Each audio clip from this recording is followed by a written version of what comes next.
Hello, and welcome to Bookspot. I'm Earl Weinberg. This time, we will continue our reading of The City in the Stars by Arthur C. Clarke. Alvin and Hilvar have traveled all the way to the system of the Seven Suns, where they have found a planet full of ruins with one remaining monument to the mysterious master who left them his robot and his spaceship. "Come outside," urged Hilvar, trying to jolt Alvin out of his mood of depression.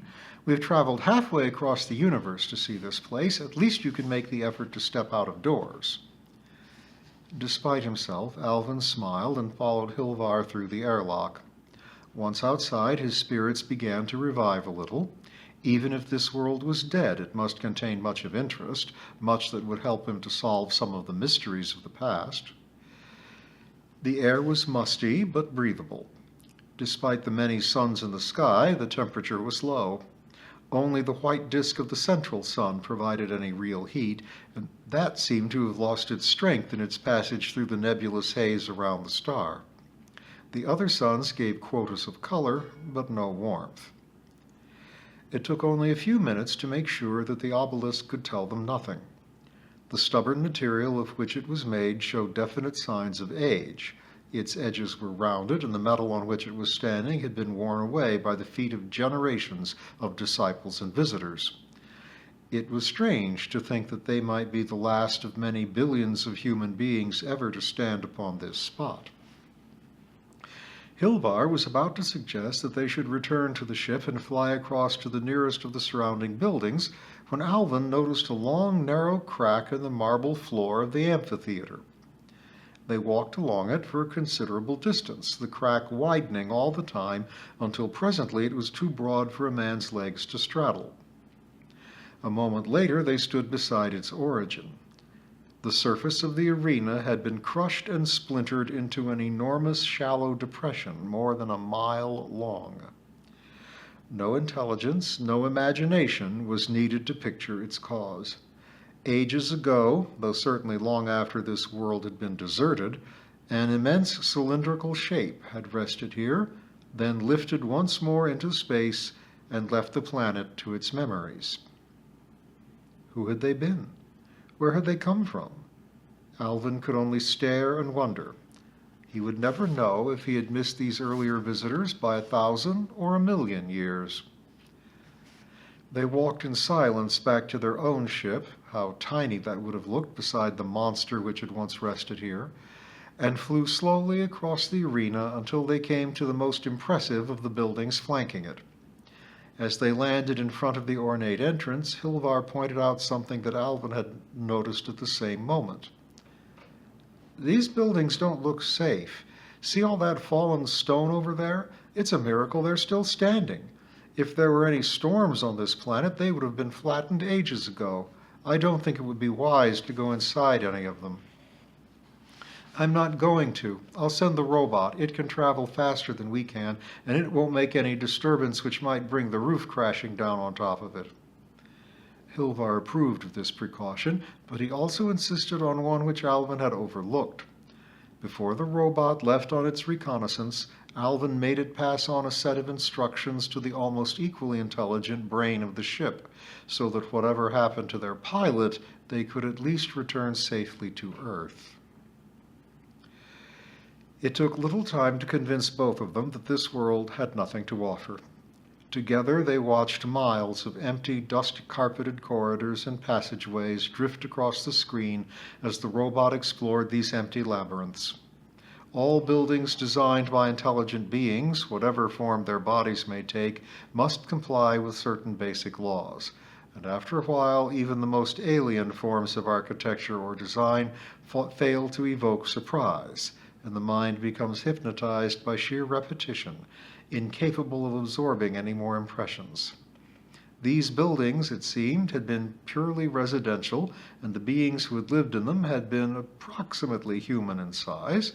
They might well have been men. It was true that there were a surprising number of rooms and enclosures that could be entered only by flying creatures, but that did not mean the builders of the city were winged. They could have used personal anti-gravity devices, such as had once been in common use, but of which there were now no trace in Diaspar. Alvin, said Hilvar at last, we could spend 1,000,000 years exploring these buildings.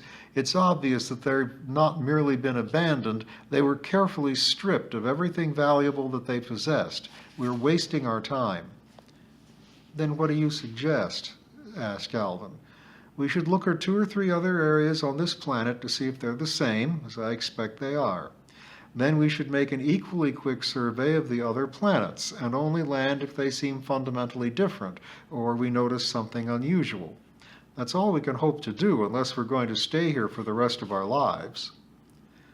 It was true enough. They were trying to contact intelligence, not carry out archaeological research.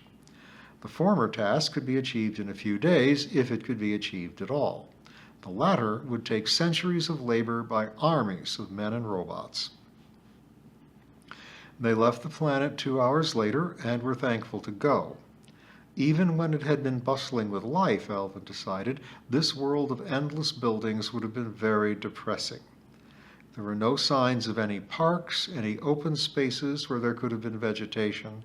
It had been an utterly sterile world, and it was hard to imagine the psychology of the beings who lived there. If the next planet was identical with this, Alvin decided, he would probably abandon the search there and then. It was not. Indeed, a greater contrast would have been impossible to imagine. This planet was near the sun, and even from space it looked hot. It was partly covered with low clouds, indicating that water was plentiful, but there were no signs of any oceans, nor was there any sign of intelligence. They circled the planet twice without glimpsing a single artifact of any kind. The entire globe, from poles down to the equator, was clothed in a blanket of virulent green. I think we should be very careful here, said Hilvar. This world is alive, and I don't like the color of that vegetation. It would be best to stay in the ship and not to open the airlock at all. Not even to send out the robot? No, not even that. You have forgotten what disease is, and though my people know how to deal with it, we are a long way from home, and there may be dangers here which we cannot see. I think this is a world that has run amok. Once it may have been all one great garden or park, but when it was abandoned, nature took over again. It could never have been like this while the system was inhabited.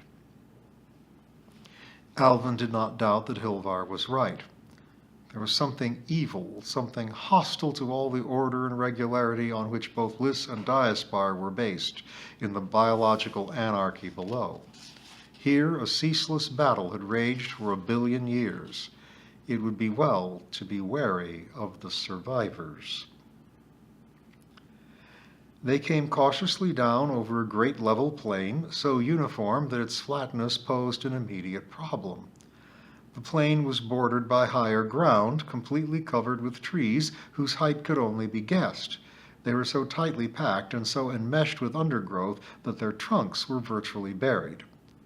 There were many winged creatures flying among their upper branches, though they moved so swiftly that it was impossible to tell whether they were animals or insects, or neither.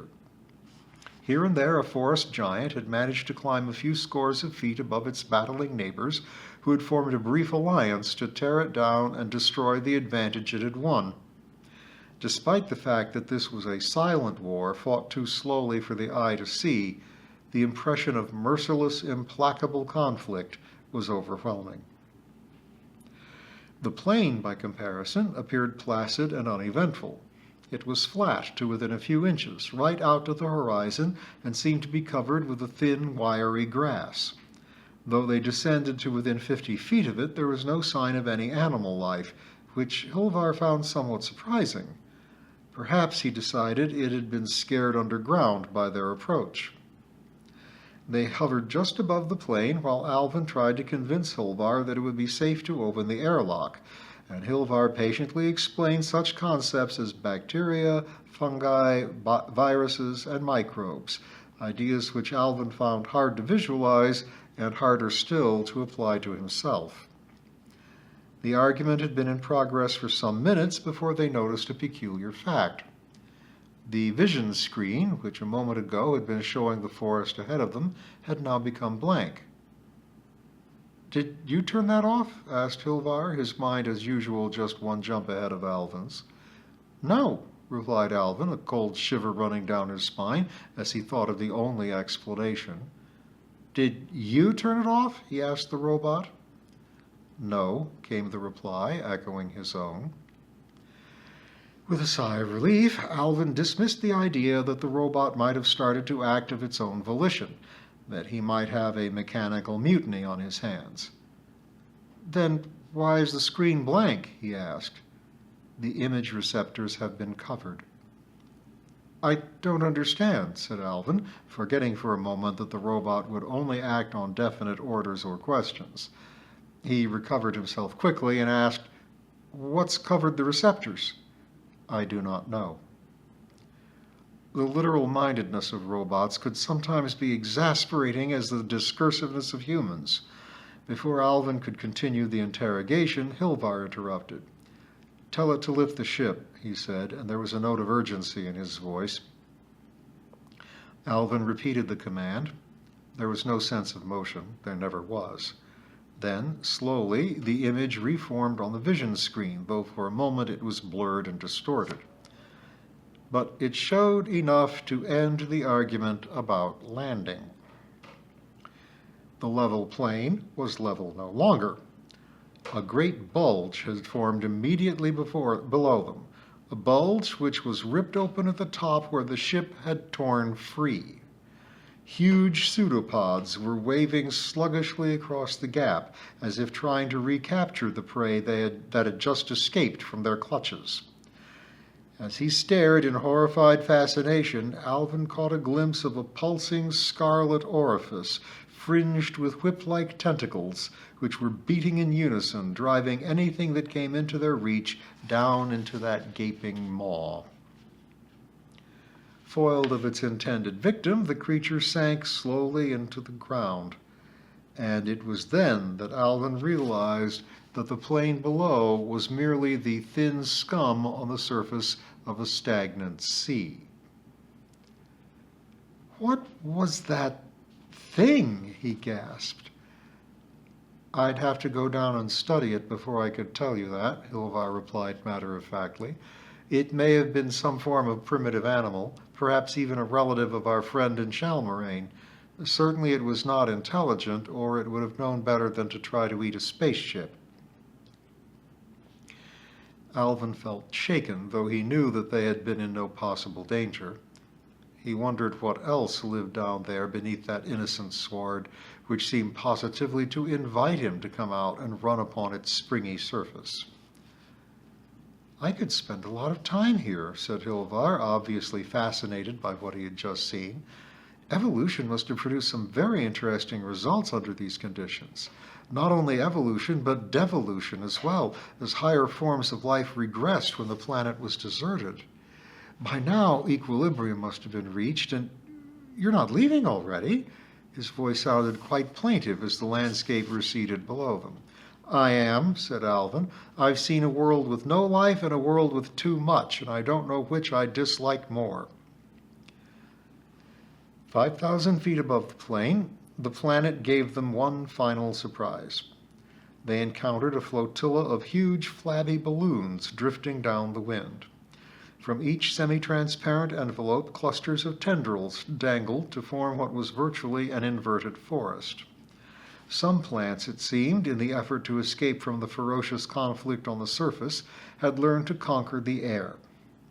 By a miracle of adaptation, they had managed to prepare hydrogen and store it in bladders so that they could lift themselves into the comparative peace of the lower atmosphere. Yet it was not certain that even here they had found security.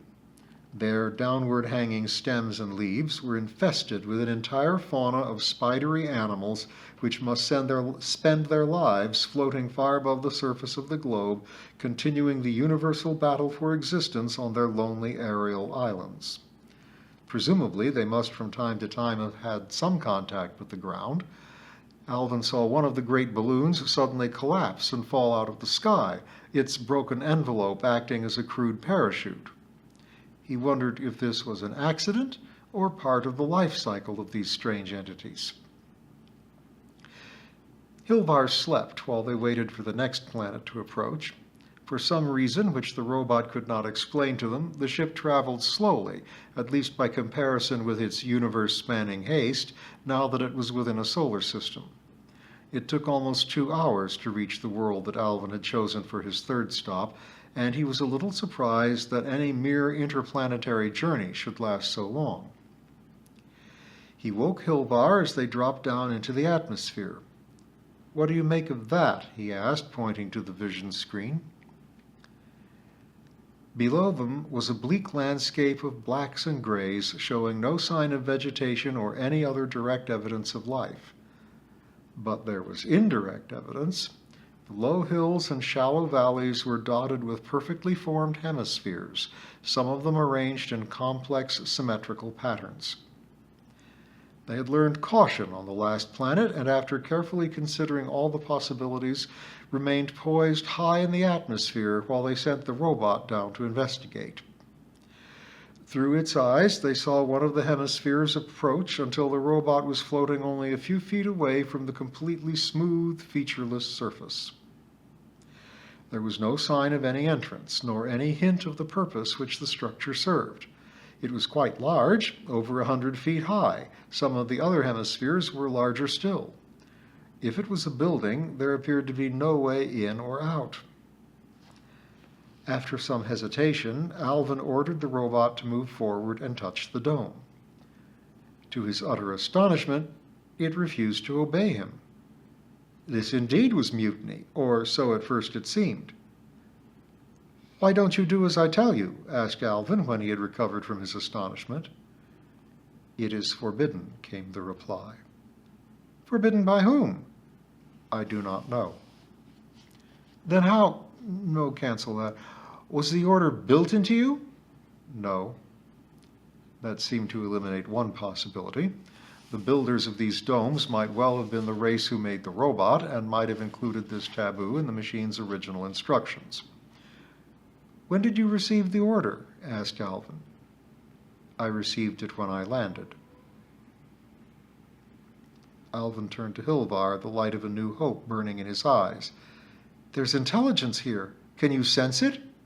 "No," Hilvar replied.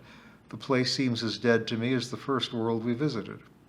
I'm going outside to join the robot. Whatever spoke to it may speak to me." Hilvar did not argue the point, though he looked none too happy. They brought the ship to Earth 100 feet away from the dome, not far from the waiting robot, and opened the airlock. Alvin knew that the lock could not be opened unless the ship's brain had already been satisfied that the atmosphere was breathable. For a moment he thought it had made a mistake. The air was so thin and gave such little sustenance to his lungs. Then, by inhaling deeply, he found that he could grasp enough oxygen to survive, though he felt that a few minutes here would be all that he could endure. Panting hard, they walked up to the robot and to the curving wall of the enigmatic dome. They took one more step, then stopped in unison, as if hit by the same sudden blow. In their minds, like the tolling of a mighty gong, had boomed a single message: "Danger, come no closer." That was all. It was a message not in words, but in pure thought. Alvin was certain that any creature, whatever its level of intelligence, would receive the same warning in the same utterly unmistakable fashion deep within its mind.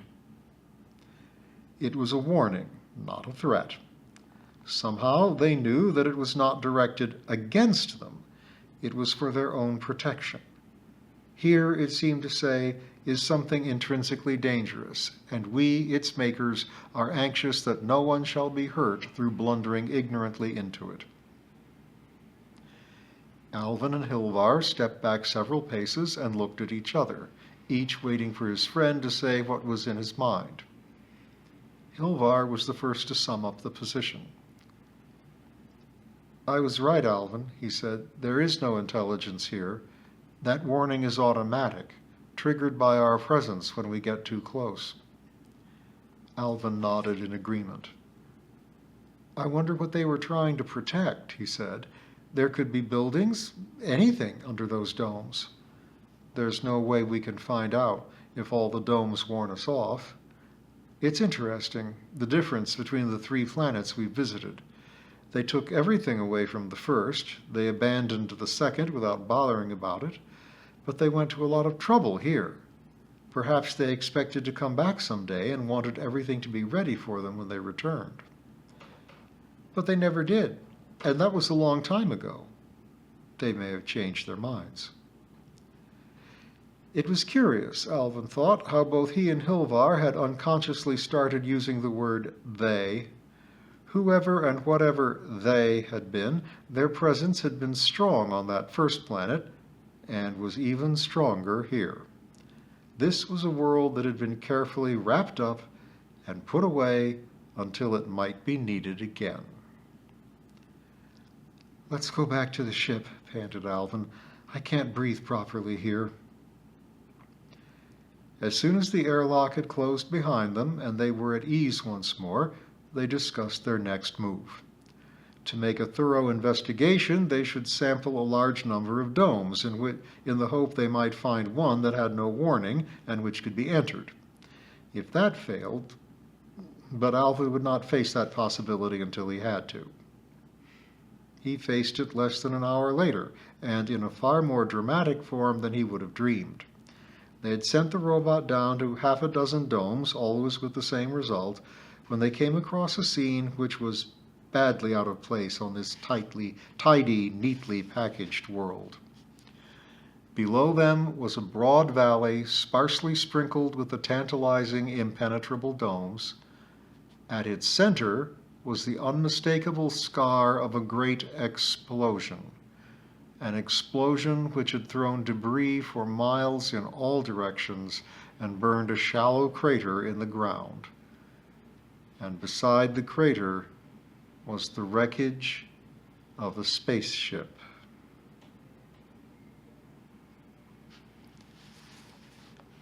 We will explore the wreck next time.